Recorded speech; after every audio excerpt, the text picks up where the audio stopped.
बुद्धिमान मनुष्य मलिन दर्पण में मुंह न देखे, गर्भिणी स्त्री के साथ समागम न करे तथा उत्तर और पश्चिम की ओर सिराहना करके ना सोए।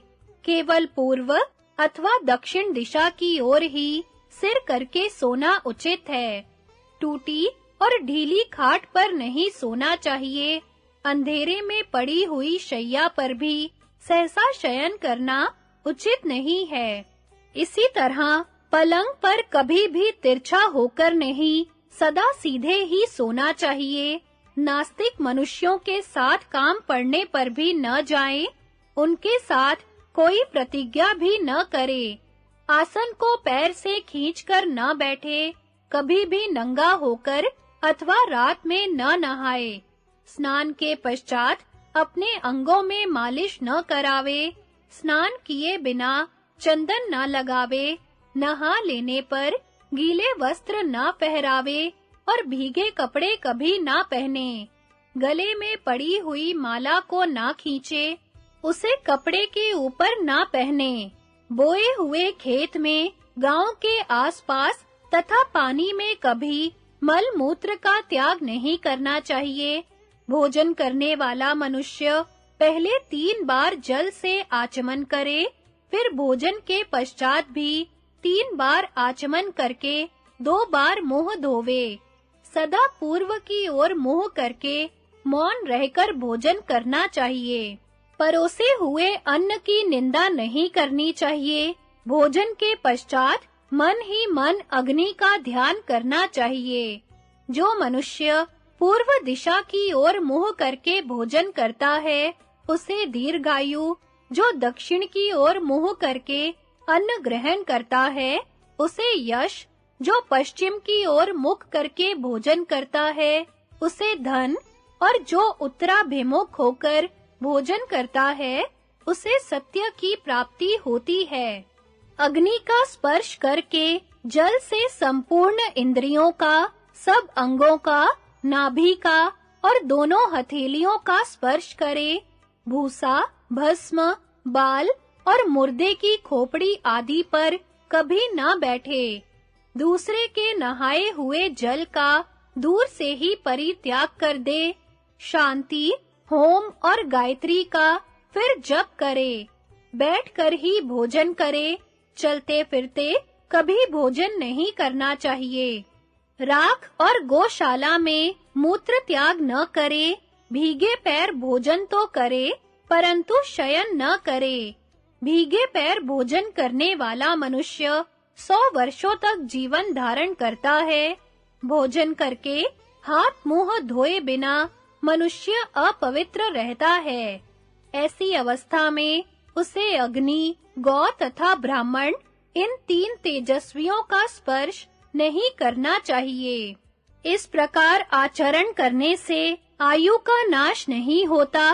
उच्छिष्ट पुरुष को सूर्य, चंद्रमा और नक्षत्र, इन त्रिविध तेजों की ओर कभी दृष्टि नहीं डालनी चाहिए।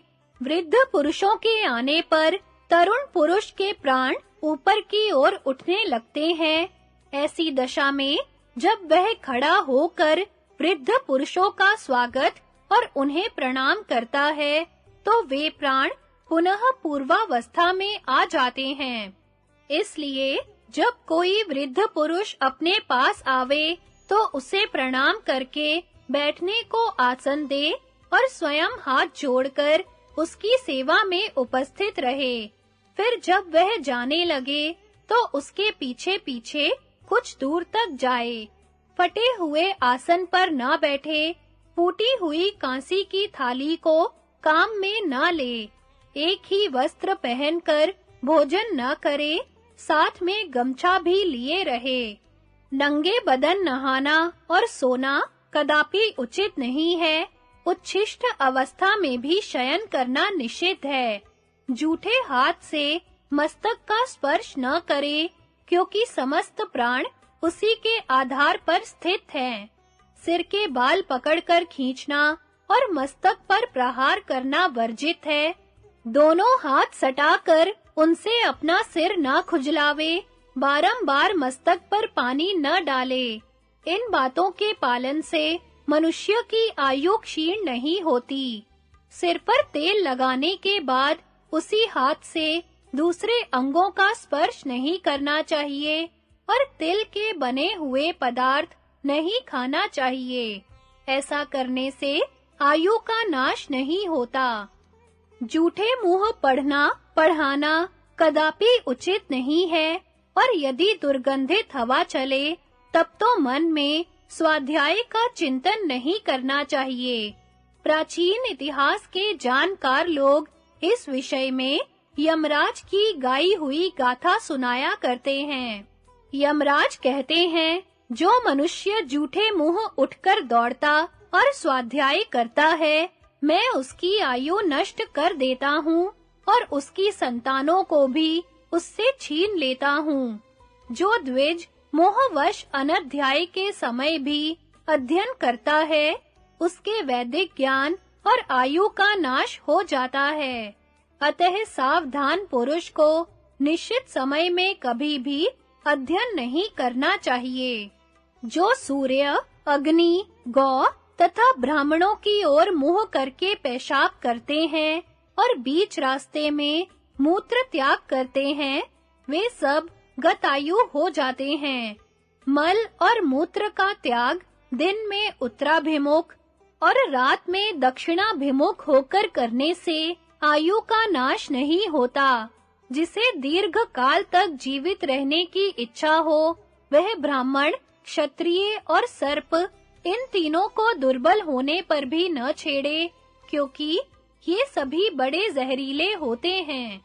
क्रोध में भरा हुआ सांप जहाँ तक आंखों से देख पाता है, वहाँ तक धावा करके काटता है। क्षत्रिय भी कुपित होने पर अपनी शक्ति भर शत्रु को भस्म करने की चेष्टा करता है, किंतु ब्राह्मण जब क्रुद्ध होता है, तो वह अपनी दृष्टि और संकल्प से अपमान करने वाले पुरुष के संपूर्ण कुल को दग्ध कर डालता है। इसलिए समझदार मनुष्य को यत्न पूर्वक इनकी सेवा करनी चाहिए। गुरु के साथ कभी हठ नहीं ठानना चाहिए। यदि गुरु अप्रसन्न हो, तो उन्हें हर तरह से मान देकर प्रसन्न करने की चेष्टा करनी चाहिए। गुरु प्रतिकूल बर्ताव करते हो, तो भी उनके प्रति अच्छा ही बर्ताव करना उचित है। इसमें तनिक भी संदेह नहीं कि गुरु की निंदा मनुष्यों की आयु को नष्ट कर देती है। अपना हित चाहने वाला मनुष्य घर से दूर जाकर पेशाब करे, दूर ही पैर धोवे और दूर पर ही जूठ फेंके। विद्वान पुरुष को लाल पुष्पों की नहीं, श्वेत पुष्पों की माला धारण करनी चाहिए, किंतु कमल और कुवलय लाल हो तो भी उन्हें धारण करने में कोई हर्ज नहीं है। लाल रंग के फूल तथा वन्य पुष्प को मस्तक पर धारण करना चाहिए। सोने की माला कभी भी पहनने से अशुद्ध नहीं होती। स्नान के पश्चात मनुष्य को अपने ललाट पर गीला चंदन लगाना चाहिए। कपड़ों में कभी उलट-फेर नहीं करना चाहिए। दूसरे के पहने हुए कपड़े न पहने। जिसकी कोर फट गई हो, उसको भी धारण न करे। सोते समय के लिए दूसरा, सड़कों पर घूमने के लिए दूसरा और देवताओं की पूजा के लिए भी दूसरा ही वस्त्र रखना चाहिए। प्रियंगु, चंदन, बिल्व, तगर तथा केसर आदि सुगंधित वस्तुएं शरीर में लगानी चाहिए। स्नान करके पवित्र हो, वस्त्र एवं आभूषणों से विभूषित होकर उपवास करे। सभी पर्वों के समय ब्रह्मचर्य का पालन करना आवश्यक है। किसी के साथ एक पात्र में भोजन करना निषिद्ध है। जिसको रजस्वला स्त्री ने छू लिया हो तथा जिसमें से सार निकाल लिया गया हो, ऐसे अन्न को कदापि भक्षण न करे। जो तरसती हुई दृष्टि से अन्न की ओर देख रहा हो, उसे दिए बिना भोजन करना उचित नहीं है। बुद्धिमान पुरुष को चाहिए कि किसी अपवित्र मनुष्य के निकट अथवा सत्पुरुषों के सामने बैठकर भोजन ना करे। धर्मशास्त्र में जिनका निषेध किया गया है, ऐसे अन्न को छिपाकर भी न खाए। अपना कल्याण चाहने वाले श्रेष्ठ पुरुष को पीपल, बड़ और गूलर के फल का तथा सन के साग का सेवन नहीं करना चाहिए।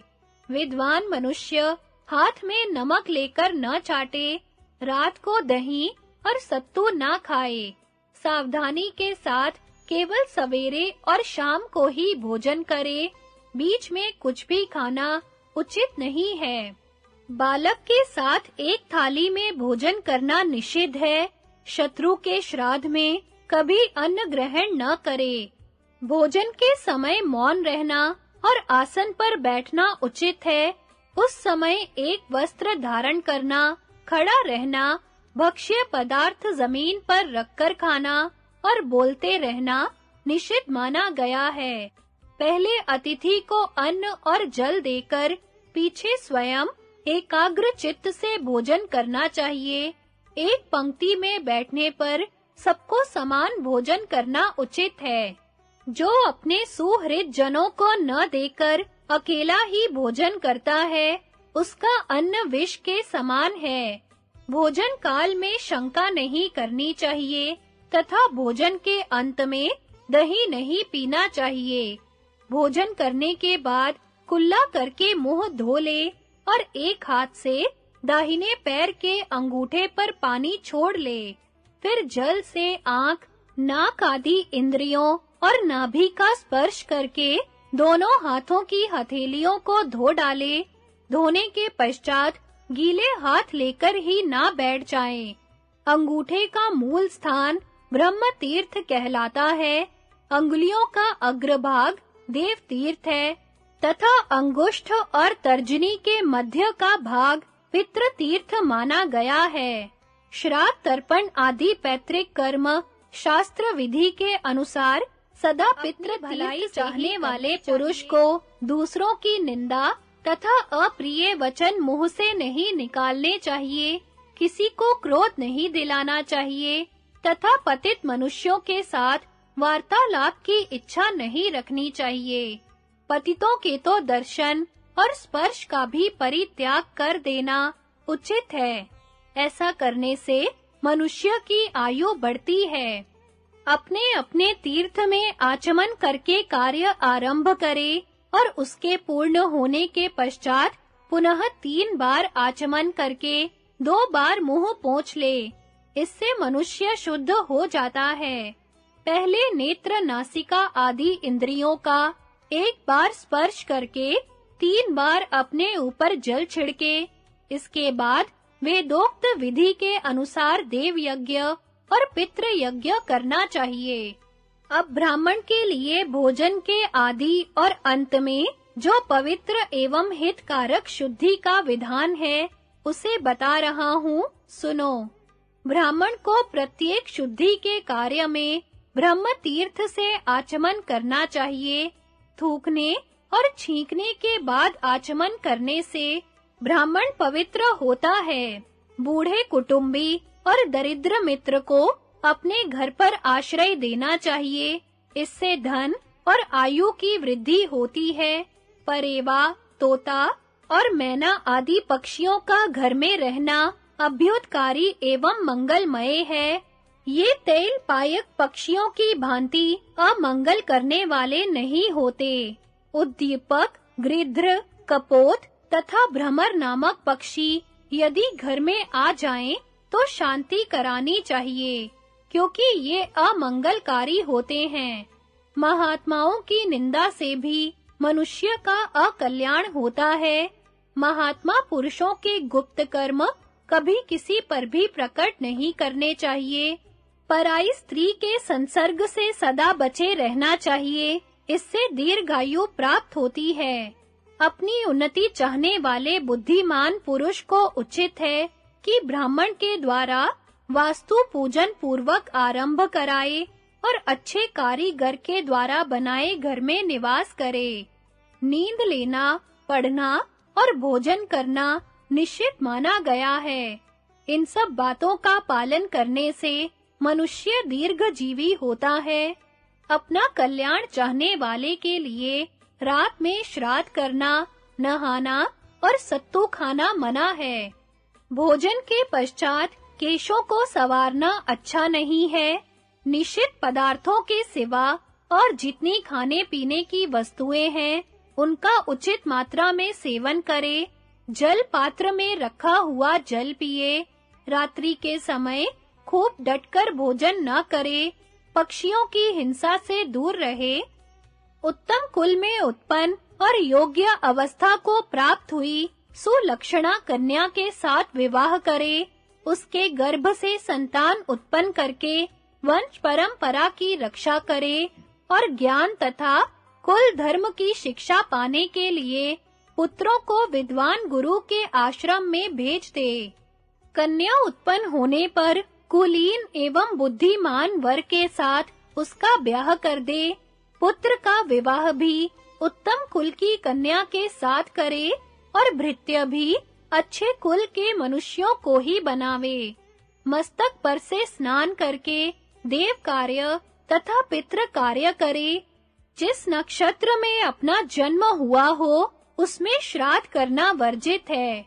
पूर्वा और उत्तरा भाद्रपदा तथा कृत्तिका नक्षत्र में भी श्राद्ध का निषेध है। संपूर्ण दारुण नक्षत्रों और प्रत्यरितारा का भी परित्याग कर देना चाहिए।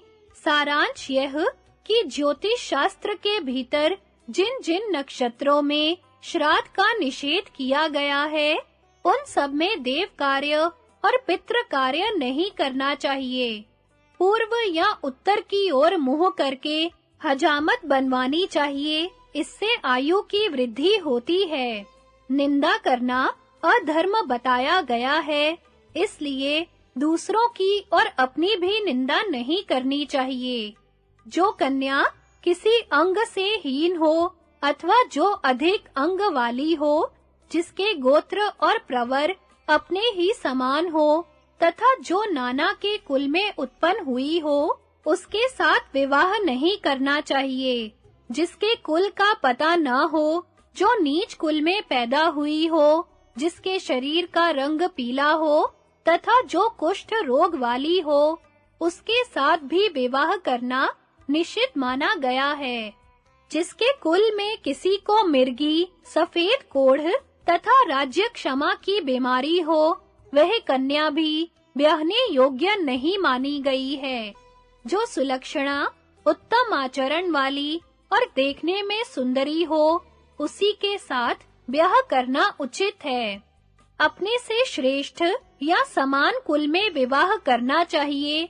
अपने कल्याण की इच्छा रखने वाले पुरुष को नीच जाति वाली एवं पतित कन्या का पाणी ग्रहण कदापि नहीं करना चाहिए। अग्नि की स्थापना करके ब्राह्मणों द्वारा बताई हुई संपूर्ण वेद विहित क्रियाओं का यत्न पूर्वक अनुष्ठान करना चाहिए।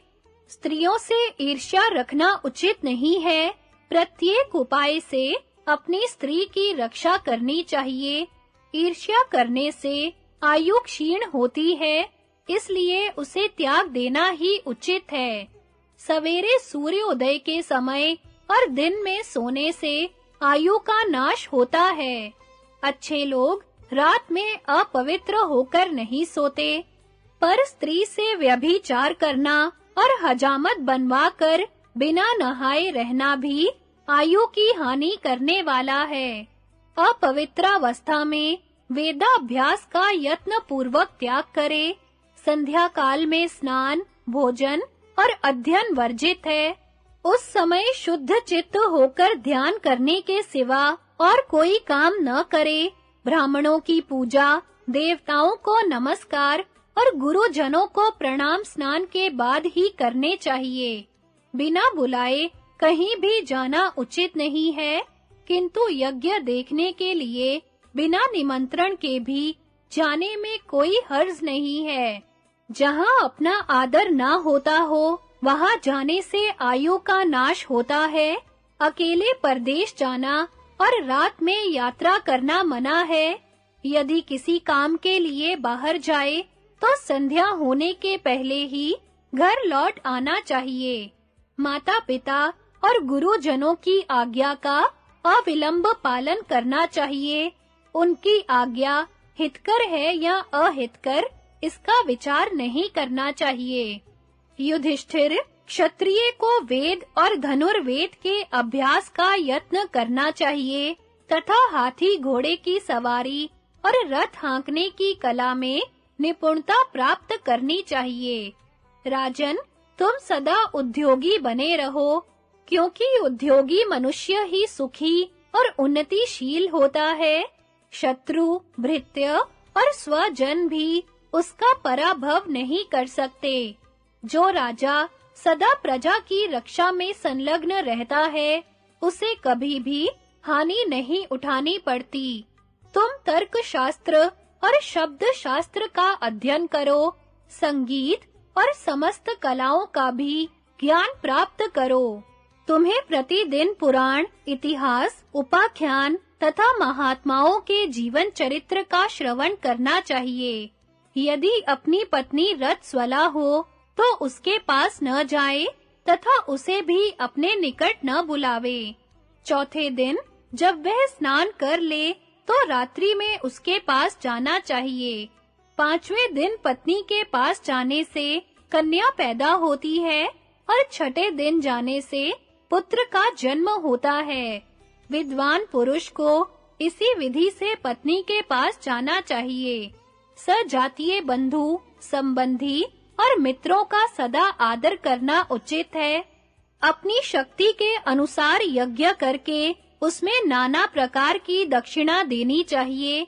तदनंतर गृहस्थ्य की अवधि समाप्त हो जाने पर वानप्रस्थ के नियमों का पालन करते हुए वन में निवास करना चाहिए। युधिष्ठिर, इस प्रकार मैंने तुमसे आयु की वृद्धि करने वाले नियमों का संक्षेप से वर्णन किया है। जो नियम बाकी रह गए हैं, उन्हें तुम वेद के विद्वान ब्राह्मणों से पूछकर जान लेना। सदाचार ही कल्याण का जनक और कीर्ति को बढ़ाने वाला है। उसी से आयु की वृद्धि होती है और वही बुरे लक्षणों का नाश करता है। संपूर्ण आगमों में सदाचार ही श्रेष्ठ बतलाया गया है। सदाचार से धर्म उत्पन्न होता और धर्म के प्रभाव से आयु की वृद्धि होती है। पूर्व काल में ब्रह्मा जी ने सब वर्ण के लोगों पर दया करके यह उपदेश दिया था। यह यश, आयु और स्वर्ग की प्राप्ति कराने वाला तथा परम कल्याण का आधार है। पारस्परिक बर्ताव और उपवास के फल का वर्णन। युधिष्ठिर ने पूछा, पितामह, बड़े भाई का अपने छोटे भाइयों के साथ और छोटे भाइयों का अपने बड़े भाई के साथ कैसा बर्ताव होना चाहिए, यह बताने की कृपा कीजिए। भीष्म जी ने कहा, बेटा, तुम अपने भाइयों में सबसे बड़े हो, अतः बड़े के अनुरूप ही बर्ताव करो। गुरु का अपने शिष्य के प्रति जैसा बर्ताव होता है, वैसा ही तुम्हें भी अपने भाइयों के साथ करना चाहिए। यदि गुरु अथवा बड़े भाई का विचार शुद्ध न हो, तो शिष्य या छोटे भाई उसकी आज्ञा के अधीन नहीं रह सकते। बड़े के दीर्घदर्शी होने पर छोटे भाई भी दीर्घदर्शी होते हैं। बड़े भाई को चाहिए कि वह अवसर के अनुसार अंध, जड़ और विद्वान बने। अर्थात यदि छोटे भाइयों से कोई अपराध हो जाए तो उसे देखकर भी ना देखे, जानकर भी अनजान बना रहे और उनसे ऐसी बात करे जिससे उनकी अपराध करने की प्रवृत्ति दूर हो जाए। यदि बड़ा भाई प्रत्यक्ष रूप से अपराध का दंड देता है, तो उसके ऐश्वर्य को देखकर जलने वाले और फूट डालने की इच्छा रखने वाले कितने ही शत्रु उनमें मतभेद पैदा करा देते हैं। जेठा भाई ही अपनी इच्छा नीति से कुल को उन्नतिशील बनाता और वही कुनीति का आश्रय लेकर उसे विनाश के गर्त में डाल देता है। जहाँ बड़ा भाई का विचार खोटा हुआ, वहाँ वह अपने समस्त कुल को चौपट कर देता है। जो बड़ा होकर छोटे भाइयों के साथ कुटिलता पूर्ण बर्ताव करता है, वह ना तो बड़ा कहलाने योग्य है और ना ज्येष्ठांश पाने का ही अधिकारी है। उसे तो राजाओं के द्वारा दंड मिलना चाहिए। कपट करने वाला मनुष्य पापमय लोकों में जाता है। उसका जन्म बेंत के फूल की भांति निरर्थक ही माना गया है। जिस कुल में पापी पुरुष जन्म लेता है, उसके लिए वह संपूर्ण अनर्थों का कारण बन जाता है। पापी मनुष्य कुल में कलंक लगाता और उसके सुयश का नाश करता है। यदि छोटे भाई भी पाप कर्म में लगे रहते हो, तो वे पैतृक धन का भाग पाने के अधिकारी नहीं है। छोटे भाइयों को उनका न्यायोचित भाग दिए बिना बड़े भाई को पैतृक संपत्ति का भाग दहेज में नहीं देना चाहिए। यदि बड़ा भाई पैतृक धन की सहायता लिए बिना ही अपने परिश्रम से धन पैदा करे, तो वह उस धन का स्वतंत्र मालिक है। इच्छा न होने पर वह उसमें से भाइयों को नहीं दे सकता है। यदि भाइयों के हिस्से का बंटवारा न हुआ हो और सबने साथ ही साथ व्यापार आदि के द्वारा धन की उन्नति की हो, उस अवस्था में यदि पिता के जीते जी सब अलग होना चाहें, तो पिता को उचित है कि वह सब पुत्रों को बराबर-बराबर हिस्सा दे। बड़ा भाई अच्छा काम करने वाला हो या बुरा, छोटे को उसका अपमान नहीं करना चाहिए। इसी तरह स्त्री अथवा छोटे भाई यदि बुरे रास्ते पर चल रहे हो, तो श्रेष्ठ पुरुष को जिस तरह से भी उनकी भलाई हो, वही उपाय करना चाहिए। धर्मज्ञ पुरुषों का कहना है कि धर्म ही कल्याण का श्रेष्ठ साधन है। गौरव में 10 आचार्यों से बढ़कर उपाध्याय, 10 उपाध्यायों से बढ़कर पिता और 10 पिताओं से बढ़कर माता है। माता का गौरव समूची पृथ्वी से भी बड़ा है। उसके समान दूसरा कोई गुरु नहीं है। माता का गौरव सबसे अधिक होने के कारण ही लोग उसका विशेष आदर करते हैं। पिता की मृत्यु हो जाने पर बड़े भाई को ही पिता के समान समझना चाहिए। बड़े भाई को उचित है कि वह अपने छोटे भाइयों की जीविका का प्रबंध करके उनका पालन पोषण करे। छोटे भाइयों का भी कर्तव्य है कि वे बड़े भाई को प्रणाम करें, उनकी आज्ञा में रहें और उन्हीं को पिता मानकर उनके आश्रय में जीवन व्यतीत करें। माता-पिता केवल शरीर को उत्पन्न करते हैं, किंतु आचार्य के उपदेश से जो ज्ञान रूप नवीन जीवन प्राप्त होता है, वह सत्य, अजर और अमर है। बड़ी बहन को माता के समान समझना चाहिए। इसी तरह बड़े भाई की स्त्री तथा बचपन में दूध पिलाने वाली दाई भी माता के ही समान है। युधिष्ठिर ने पूछा, पितामह, सभी वर्णों के और मलेच्छ जाति के लोग भी उपवास में मन लगाते हैं, किंतु इसका कारण समझ में नहीं आता। सुना जाता है कि ब्राह्मण और क्षत्रियों को नियमों का पालन करना चाहिए, परंतु उपवास करने से उनके किस प्रयोजन की सिद्धि होती है, यह नहीं जान पड़ता। आप कृपा करके हमें संपूर्ण नियमों और उपवासों की विधि बताइए। उपवास करने वाले मनुष्य को क्या गति मिलती है, इसका भी वर्णन कीजिए। कहते हैं, उपवास बहुत बड़ा पुण्य है और उपवास सबसे बड़ा आश्रय है। अतः मैं जानना चाहता हूँ कि उपवास करके मनुष्य को किस फल की प्राप्ति होती है, किस कर्म के द्वारा पाप से छुटकारा मिलता है और क्या करने से धर्म का पालन होता है। भीष्म जी ने कहा, युधिष्ठिर, उपवास करने में जो उत्तम गुण हैं, उन्हें जानने के लिए जिस तरह आज तुमने मुझसे प्रश्न किया है, इसी प्रकार मैंने भी पूर्व काल में परम तपस्वी अंगीरा मुनि से प्रश्न किया था। मेरा प्रश्न सुनकर अग्नि नंदन अंगीरा ने इस प्रकार उत्तर दिया, कुरु नंदन, ब्राह्मण और क्षत्रिय के लिए 3 रात उपवास करने का विधान है। कहीं-कहीं 6 रात और 1 रात के उपवास का भी उल्लेख मिलता है। धर्मशास्त्र के ज्ञाताओं ने वैश्य और शूद्रों के लिए लगातार 4 वक्त अर्थात 2 दिनों का उपवास बताया है। उनके लिए 3 रात के उपवास का विधान नहीं है। यदि मनुष्य पंचमी, षष्ठी और पूर्णिमा के दिन अपने मन और इंद्रियों को काबू में रखकर उपवास अथवा 1 वक्त भोजन करे, तो वह क्षमावान, रूपवान और विद्वान होता है। उसे कभी संतानहीन और दरिद्र होने का अवसर नहीं आता। जो पुरुष अष्टमी तथा कृष्ण पक्ष की चतुर्दशी को उपवास करता है, वह निरोग और बलवान होता है। जो प्रतिदिन सवेरे और शाम को ही भोजन करता है, बीच में जल तक नहीं पीता तथा सदा अहिंसा परायण होकर नित्य अग्निहोत्र करता है, वह 6 वर्षों में सिद्धि प्राप्त करता है तथा वह अग्निष्टोम यज्ञ का फल प्राप्त करता है। यही नहीं, वह विमान पर बैठकर ब्रह्मलोक में जाता और वहां 1000 वर्षों तक सम्मान पूर्वक निवास करता है। फिर पुण्य क्षीण होने पर इस लोक में आकर महत्वपूर्ण स्थान प्राप्त करता है।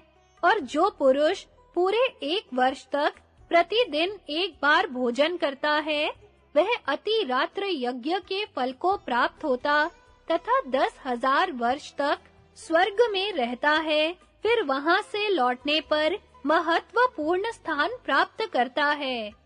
जो 1 वर्ष तक 2-2 दिन पर भोजन करके रहता है तथा साथ ही अहिंसा, सत्य और इंद्रिय संयम का पालन करता है, उसे वाजपेय यज्ञ का फल प्राप्त होता है और वह 10,000 वर्षों तक स्वर्ग लोक में सम्मान प्राप्त करता है। जो 1 साल तक 3-3 दिनों पर अन्न ग्रहण करता है, वह अश्वमेध यज्ञ के फल का भागी होता है और विमान पर आरूढ़ हो स्वर्ग में जाकर 40,000 वर्षों तक आनंद भोगता है। जो मनुष्य 4 दिनों पर भोजन करता हुआ 1 वर्ष तक जीवन धारण करता है, उसे गवामय यज्ञ का फल मिलता है तथा वह 50,000 वर्षों तक स्वर्ग में सुख भोगता है। जो एक-एक पक्ष का उपवास करके वर्ष भर तपस्या करता है, उसको 6 मास तक अनशन करने का फल मिलता है और वह 60,000 वर्षों तक स्वर्ग में निवास करता है। जो 1 वर्ष तक प्रति मास 1 बार जल पीकर रहता है, उसे विश्वजित यज्ञ का फल मिलता है और वह 70,000 वर्षों तक स्वर्ग में आनंद का अनुभव करता है। 1 महीने से अधिक का उपवास किसी को नहीं करना चाहिए। जो बिना रोग व्याधि के अनशन व्रत करता है, उसे पद-पद पर यज्ञ का फल मिलता है। इसमें तनिक भी संदेह नहीं है। ऐसा पुरुष दिव्य विमान पर बैठकर स्वर्ग में जाता और वहां 1,00,000 वर्षों तक आनंद भोगता है। दुखी अथवा रोगी मनुष्य भी यदि उपवास करता है, तो वह 1,00,000 वर्षों तक सुख पूर्वक स्वर्ग में निवास करता है। वेद से बढ़कर कोई शास्त्र नहीं है, माता के समान कोई गुरु नहीं है। धर्म से बढ़कर कोई लाभ तथा उपवास से बढ़कर कोई तप नहीं है। इस लोक और परलोक में जैसे ब्राह्मणों से बढ़कर कोई पावन नहीं है, उसी प्रकार उपवास के समान कोई तप नहीं है। देवताओं ने विधिवत उपवास करके ही स्वर्ग प्राप्त किया है तथा ऋषियों को भी उपवास से ही उत्तम सिद्धि प्राप्त हुई है। परम बुद्धिमान विश्वामित्र जी 1000 दिव्य वर्षों तक प्रतिदिन 1 वक्त भोजन करके भूख का कष्ट सहते हुए तप में लगे रहे। इससे उन्हें ब्राह्मणत्व की प्राप्ति हुई। चैवन, जमदग्नि, वशिष्ठ, गौतम और भृगु ये सभी क्षमावान महर्षि उपवास करके ही दिव्य लोकों को प्राप्त हुए हैं। कुंती नंदन, महर्षि अंगीरा की बतलाई हुई इस उपवास व्रत की विधि को जो प्रतिदिन क्रमशः पढ़ता और सुनता है, उस पुरुष का पाप नष्ट हो जाता है। वह सब प्रकार के संकीर्ण पापों से छुटकारा पा जाता है तथा उसके मन पर कभी दोषों का प्रभाव नहीं पड़ता। इतना ही नहीं, वह पशु पक्षियों की बोली को भी समझने लगता है और संसार में उसकी अक्षय कीर्ति फैल जाती है। दरिद्रों के लिए यज्ञ तुल्य फल देने वाले उपवास व्रत का उपदेश और मानस तथा पार्थिव तीर्थ की महत्ता। युधिष्ठिर ने कहा, पितामह, राजा और राजकुमारों के पास धन की कमी नहीं होती, वे एकाकी और असहाय भी नहीं होते, अतः उनके द्वारा तो बड़े-बड़े यज्ञों का अनुष्ठान होना संभव है, किंतु धनहीन, निर्गुण, एकाकी और असहाय मनुष्य वैसे यज्ञ नहीं कर सकते। इसलिए जिस कर्म का अनुष्ठान दरिद्रों के लिए भी सुगम तथा बड़े-बड़े यज्ञों के समान फल देने वाला हो, उसी का वर्णन कीजिए। भीष्म जी ने कहा, युधिष्ठिर, अंगीरा मुनि की बतलाई हुई जो उपवास की विधि है, वह यज्ञों के समान ही फल देने वाली है। उसका पुनः वर्णन करता हूँ, सुनो। जो पुरुष अहिंसा परायण हो, नित्य अग्निहोत्र का अनुष्ठान करते हुए प्रतिदिन प्रातःकाल और सायंकाल में ही भोजन करता है, बीच में जल पान तक नहीं करता, उसे 6 वर्षों में ही सिद्धि प्राप्त हो जाती है और वह अग्नि के समान तेजस्वी प्रजापति लोक में 1 पद्म वर्षों तक निवास करता है। जो एक पत्नी व्रत का पालन करते हुए निरंतर 3 वर्षों तक प्रतिदिन एक समय भोजन करके रहता है, उसे अग्निष्टोम यज्ञ का फल प्राप्त होता है। जो नित्य अग्नि में होम करता हुआ 1 वर्ष तक प्रति दूसरे दिन एक बार भोजन करता है तथा सदा सवेरे उठता और अग्निहोत्र के कार्य में लगा रहता है, वह भी अग्निष्टोम यज्ञ के ही फल का भागी होता है।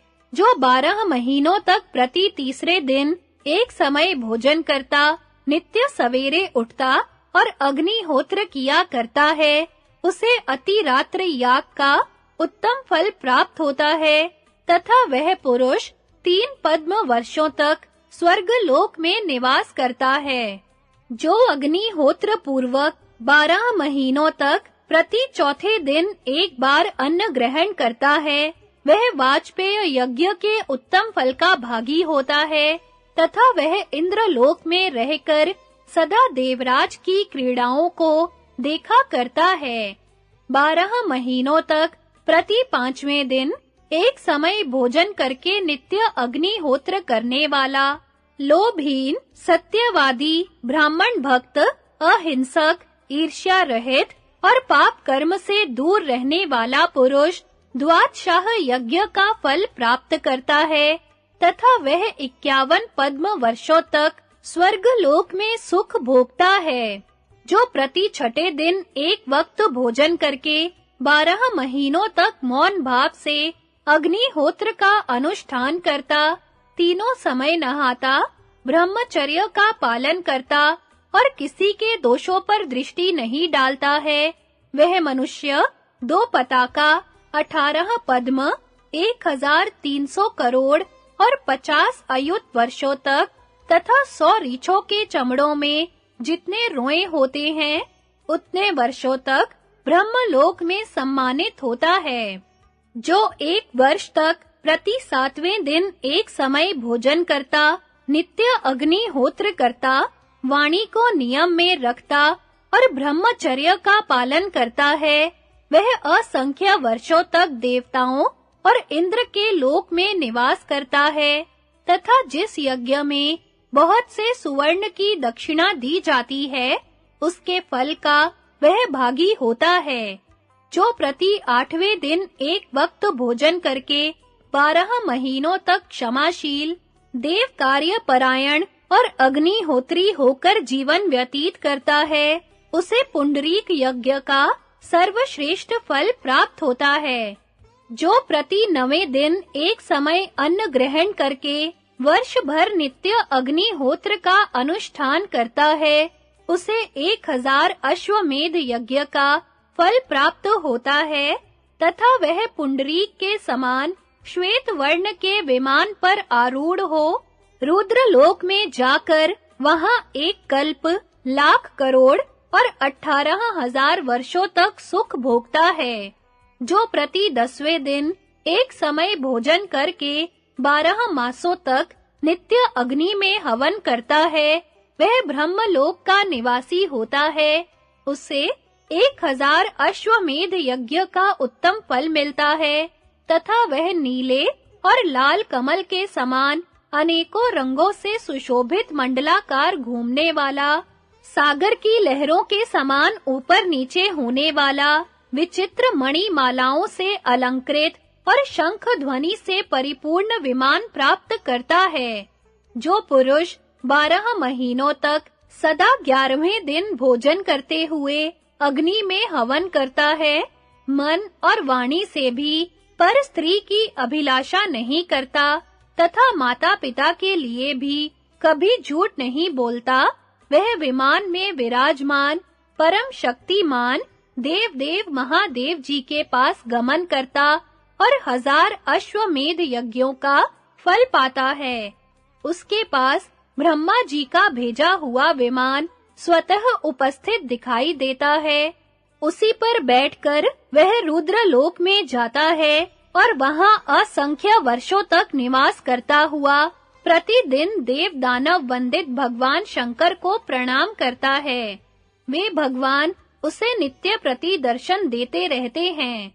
जो 12 महीनों तक प्रति 12वें दिन केवल घी पीकर रहता है, उसे सर्वमेध यज्ञ का फल मिलता है और वह सूर्य के समान प्रकाशमान विमान पर बैठकर ब्रह्मलोक में प्रतिष्ठित होता है। वहां उसे बड़ी-बड़ी अट्टालिकाओं से युक्त महल प्राप्त होते हैं, जो उसकी सेवा करने वाले हजारों नर नारियों से भरा रहता है। इस प्रकार महाभाग अंगीरा मुनि ने उपवास का महान फल बतलाया है। युधिष्ठिर, इन उपवास व्रतों का अनुष्ठान करके दरिद्र मनुष्यों ने यज्ञ का फल प्राप्त किया है। जो मनुष्य उपवास पूर्वक देवता और ब्राह्मणों की पूजा में संलग्न रहता है, उसे परम पद की प्राप्ति होती है। नियमशील, सावधान, पवित्र, महामना, दंभ द्रोह विहीन, विशुद्ध बुद्धि, अचल और स्थिर स्वभाव वाले मनुष्यों के लिए मैंने यह उपवास की विधि बतलाई है। इससे तुम्हें किसी प्रकार का संदेह नहीं होना चाहिए। युधिष्ठिर ने कहा, पितामह, जो सब तीर्थों में श्रेष्ठ हो तथा जहां जाने से परम शुद्धि हो जाती हो, उसका वर्णन कीजिए। भीष्म जी ने कहा, युधिष्ठिर, इस पृथ्वी पर जितने तीर्थ हैं, वे सब मनीषी पुरुष के लिए गुणकारी होते हैं, किंतु उन सब में जो परम पवित्र और प्रधान तीर्थ हैं, उसका वर्णन करता हूँ। एकाग्र चित्त होकर सुनो। जिसमें धैर्य रूप कुंड और सत्य रूप जल भरा हुआ है तथा जो अगाध, निर्मल एवं अत्यंत शुद्ध है, उस मानस तीर्थ में सदा सत्व गुण का आश्रय लेकर स्नान करना चाहिए। कामना का अभाव, सरलता, सत्य, मृदुता, अहिंसा, क्रूरता का अभाव, इंद्रिय संयम और मनोनिग्रह, ये ही इस मानस तीर्थ के सेवन से प्राप्त होने वाले पवित्रता के लक्षण हैं। जो ममता, अहंकार, द्वंद्व और परिग्रह का सर्वथा त्याग करके भिक्षा से जीवन निर्वाह करते हैं, वे विशुद्ध अंतःकरण वाले महात्मा पुरुष तीर्थ स्वरूप हैं। जिसकी बुद्धि में अहंकार का नाम भी नहीं है, वह तत्वज्ञानी श्रेष्ठ तीर्थ कहलाता है। जिनके मन से तमोगुण, रजोगुण और सत्वगुण दूर हो गए हैं, जो बाहरी पवित्रता और अपवित्रता पर ध्यान न देकर अपने कर्तव्य में परायण रहते हैं, जिन्हें सर्वस्व के त्याग में ही प्रसन्नता होती है, जो सर्वज्ञ, समदर्शी तथा शौचाचार का पालन करने वाले हैं, वे संत पुरुष ही परम पवित्र तीर्थ स्वरूप हैं। शरीर को केवल पानी से भिगो लेना ही स्नान नहीं कहलाता।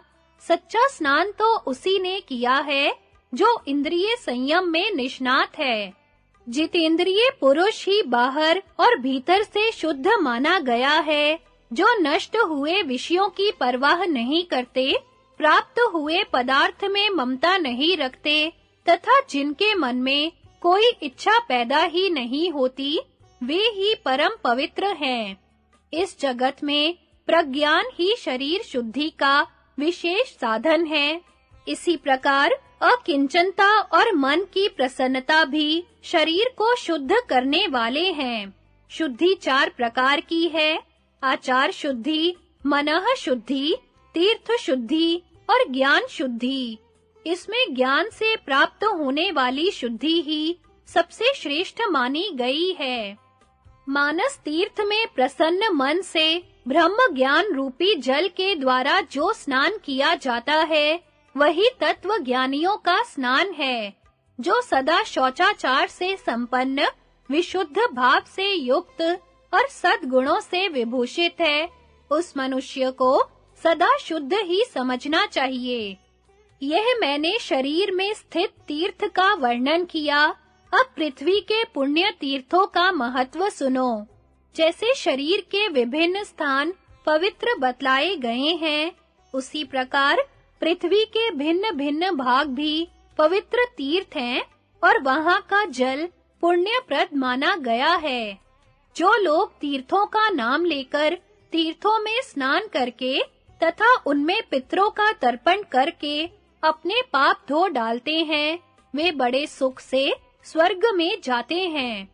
पृथ्वी के कुछ भाग साधु पुरुषों के निवास से तथा स्वयं पृथ्वी और जल के तेज से अत्यंत पवित्र माने गए हैं।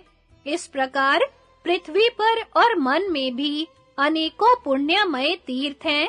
जो इन दोनों प्रकार के तीर्थों में स्नान करता है, उसे शीघ्र ही सिद्धि प्राप्त होती है। का युधिष्ठिर से प्राणियों के जन्म का प्रकार और पापों के कारण तिर्यक योनि में जन्म लेने का क्रम बतलाना।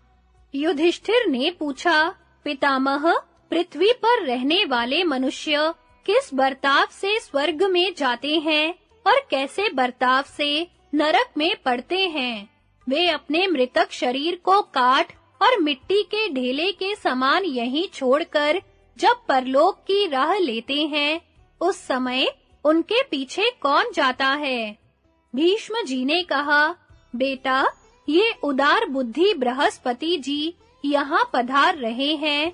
इन्हीं से इस सनातन गूढ़ विषय को पूछो। इन दोनों में इस प्रकार बात हो ही रही थी कि बृहस्पति जी वहां आ पहुँचे।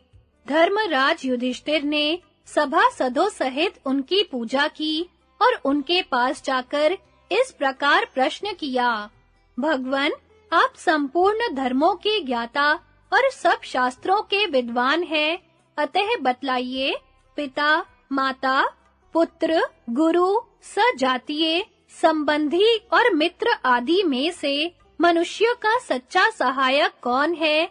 जब सब लोग मरे हुए शरीर को काट और ढेले के समान त्याग कर चल देते हैं, उस समय जीव के साथ परलोक में कौन जाता है? बृहस्पति जी ने कहा, राजन, प्राणी अकेला ही जन्म लेता, अकेला ही मरता, अकेला ही दुख से पार होता है तथा अकेला ही दुर्गति भोगता है। पिता, माता, भाई, पुत्र, गुरु, सजातीय, संबंधी और मित्रों में से कोई उसका सहायक नहीं होता। लोग उसके मरे हुए शरीर को काट और मिट्टी के ढेले की तरह फेंककर थोड़ी देर तक रोते हैं और फिर उसकी ओर से मुंह फेर कर चल देते हैं। उस समय केवल धर्म ही जीव के पीछे-पीछे जाता है, अतः धर्म ही सच्चा सहायक है। इसलिए मनुष्यों को सदा धर्म का ही सेवन करना चाहिए। धर्म युक्त प्राणी स्वर्ग में जाता है और अधर्म परायण जीव नरक में पड़ता है। अतः विद्वान पुरुष को चाहिए कि न्याय से प्राप्त हुए धन के द्वारा धर्म का अनुष्ठान करे। एकमात्र धर्म ही परलोक में मनुष्यों का सहायक होता है। अविवेकी मनुष्य ही लोभ, मोह अथवा भय से दूसरों के लिए पाप करता है। युधिष्ठिर ने पूछा, भगवन, आपके मुंह से मैंने धर्मयुक्त एवं अत्यंत हितकारक बातें सुनी, किंतु मनुष्य का स्थूल शरीर तो मरकर यहीं पड़ा रह जाता है और उसका सूक्ष्म शरीर अव्यक्त नेत्रों की पहुंच से परे हो जाता है। ऐसी दशा में धर्म किस प्रकार उसका अनुसरण करता है? बृहस्पति जी ने कहा, धर्मराज, पृथ्वी, जल, अग्नि, वायु, आकाश, मन, यम, बुद्धि और आत्मा, ये सब एक ही साथ सदा मनुष्य के धर्म पर दृष्टि रखते हैं। दिन और रात भी संपूर्ण प्राणियों के कर्मों के साक्षी हैं। इन सब के साथ धर्म जीव का अनुसरण करता है। तत्पश्चात धर्माधर्म से युक्त प्राणी दूसरा शरीर धारण करता है। उस समय उस शरीर में स्थित पंचभूतों के अधिष्ठाता देवता पुनः उसके शुभाशुभ कर्मों को देखने लगते हैं। युधिष्ठिर ने पूछा, भगवन, अब मैं यह जानना चाहता हूँ कि इस शरीर में वीर्य की उत्पत्ति कैसे होती है? बृहस्पति जी ने कहा, राजन, इस शरीर में स्थित पृथ्वी, जल, अग्नि, वायु, आकाश और मन के अधिष्ठाता देवता जो अन्न भक्षण करके पूर्ण तृप्त होते हैं, उसी से स्थूल वीर्य की उत्पत्ति होती है। युधिष्ठिर ने पूछा, भगवन, जीव त्वचा, अस्थि और मांसमय शरीर का त्याग करके जब पांचों भूतों के संबंध से पृथक हो जाता है, तो कहाँ रहकर सुख दुख का अनुभव करता है? बृहस्पति जी ने कहा, भारत, जीव अपने कर्मों से प्रेरित होकर शीघ्र ही वीर्य का आश्रय लेता है और स्त्री के रज में प्रविष्ट होकर समयानुसार जन्म धारण करता है। यमदूतों के प्रहार सहता, कलेश उठाता और दुखमय संसार चक्र में दुर्गति भोगता है। यदि प्राणी इस लोक में जन्म से ही पुण्य कर्म में लगा रहता है, तो वह धर्म के फल का आश्रय लेकर उसके अनुसार सुख भोगता है। जो अपनी शक्ति के अनुसार बाल्यकाल से ही धर्म का सेवन करता है, वह मनुष्य होकर सदा सुख का अनुभव करता है। किंतु धर्म के बीच में यदि कभी-कभी वह अधर्म का भी आचरण कर बैठता है, तो उसे सुख के बाद दुख भी भोगना पड़ता है। अधर्म परायण मनुष्य यमलोक में जाता है और वहां महान कष्ट भोगकर पशु पक्षियों की योनि में वह जन्म लेता है। जीव मोह के वशीभूत होकर जिस कर्म का अनुष्ठान करने से जैसी योनि में जन्म धारण करता है, उसे मैं बता रहा हूँ, सुनो। शास्त्र, इतिहास और वेद में भी यह बात बताई गई है कि मनुष्य इस लोक में पाप करने पर मृत्यु के पश्चात यमराज के भयंकर लोक में जाता है। जो द्विज चारों वेदों का अध्ययन करने के बाद भी पतित मनुष्यों से दान लेता है, उसे गधे की योनि में जन्म लेना पड़ता है। 15 वर्षों तक गधे के शरीर में रहकर वह मृत्यु को प्राप्त होता है। फिर 7 वर्षों तक बैल की योनि में रहकर शरीर त्याग के पश्चात 3 महीने तक ब्रह्म राक्षस होता है। उसके बाद वह पुनः ब्राह्मण का जन्म पाता है। पतित पुरुष का यज्ञ कराने वाला ब्राह्मण मरने के बाद 15 वर्ष कीड़ा, 5 वर्ष गधा, 5 वर्ष सुअर, 5 वर्ष मुर्गा, 5 वर्ष सियार और 1 वर्ष कुत्ते की योनि में रहकर अंत में मनुष्य का जन्म पाता है। जो शिष्य मूर्खतावश अपने अध्यापक का अपराध करता है, वह पहले कुत्ता, फिर राक्षस, फिर गधा और फिर कलेश भोगने वाला प्रेत होकर अंत में ब्राह्मण होता है। जो पापाचारी शिष्य गुरु की स्त्री के साथ समागम का विचार भी मन में लाता है, वह अपने मानसिक पाप के कारण भयंकर योनियों में जन्म लेता है। पहले कुत्ता होकर 3 वर्ष तक जीवन धारण करता है, फिर मरने के बाद 1 साल कीड़े की योनि में रहता है। उसके बाद ब्राह्मण योनि में उत्पन्न होता है। यदि गुरु अपने पुत्र के समान प्रिय शिष्य को बिना कारण के ही मारता पीटता है, तो वह अपनी स्वेच्छाचारिता के कारण हिंसक पशु की योनि में जन्म लेता है। जो पुत्र अपने माता-पिता का अनादर करता है, वह मरने के बाद गधे की योनि में जन्म लेता और उसमें 10 वर्ष तक जीवित रहकर शरीर त्यागने के पश्चात 1 साल तक घड़ियाल की योनि में रहता है। जिस पुत्र के ऊपर माता और पिता दोनों ही रुष्ट होते हैं, वह गुरुजनों के अनिष्ट चिंतन के कारण मृत्यु के बाद 10 महीने गधा, 14 महीने कुत्ता और 7 महीने बिलाव होकर अंत में मनुष्य की योनि में जन्म ग्रहण करता है। माता-पिता को गाली देने वाला मनुष्य मैना होता है तथा उन्हें मारने वाला पुत्र 10 वर्ष कछुआ, 3 वर्ष साही और 6 महीने सांप की योनि में जन्म लेकर फिर मनुष्य होता है। जो पुरुष राजा के टुकड़े खाकर पलता हुआ भी मोहवश उसके शत्रुओं की सेवा करता है, वह मरने के बाद 10 वर्ष वानर, 5 वर्ष चूहा और 6 महीने कुत्ता होकर फिर मनुष्य योनि में आता है। दूसरों की धरोहर हड़प लेने वाला मनुष्य यमलोक में जाता है और क्रमशः 100 योनियों में भ्रमण करके अंत में कीड़ा होता है। कीड़े की योनि में 15 वर्षों तक जीवित रहने के बाद जब उसके पापों का क्षय हो जाता है, तो वह मनुष्य का जन्म पाता है।